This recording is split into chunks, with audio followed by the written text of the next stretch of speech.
Hello mga Kamilings TV fan, this is Miling, you're tuning to Milings TV. Kamusta po sila? Kung saan po kayong parte ng mundo, hello po sa inyo. Sana po is okay ang inyong araw at tayo po ay busy at tayo po ay nakapag-voice over lamang. At yan po ang ating item na ating pinurchase. Sa Lazada po ito, sa store ni YJ Sako. Sako po ito ha.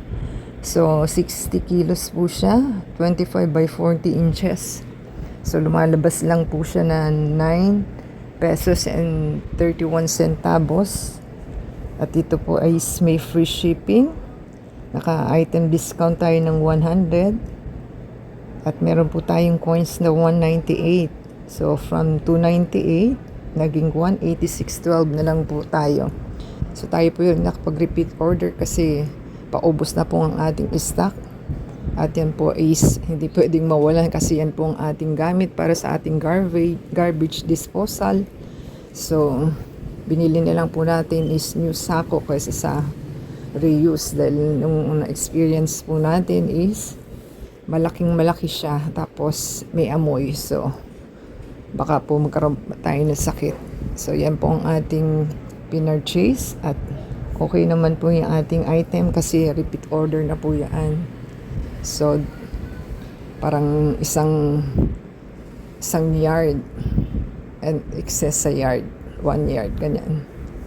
So, kung nagustuhan po nilang ating video for today, tayo po yung naka-voice over lamang at tayo po yung busy. So, yan po ang ating item.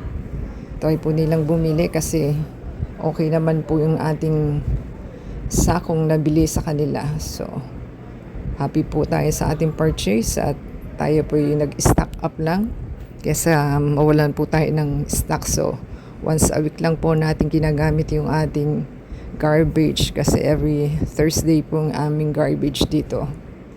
So, try po nila kay YJ Sako. Okay naman po siya. Yan pong store YJ Sako. So, kung nagustuhan po nila ang ating video for today, paki-subscribe po, like, comment down below. At sa Facebook, Twitter, TikTok, and Instagram. At tama naman po ang bilang ng ating item. So, ating sinegregate na po para ready na siya. Kukunin na lang po. So, kung minsan po kinakapos din yung ating sako na yan. Minsan bulky ho kasi hindi natin kinokompress yung ating mga plastic, gano'n yung mga karton. Bulky po kasi yung mga yon. So, mga bottled. So, kailangan po talagang kinokompress para po magkasya sa ating basurahan. So, yan po ang ating experience. So, pag malaki po siya, masyado namang malaki. So, ito okay lang din po. Para po sa 2 person. So, kung nagustuhan po nilang ating video for today, subscribe po sila. At sa Facebook, Twitter, TikTok, and Instagram. And play the ads and video from beginning to end. Until next time, God bless everyone.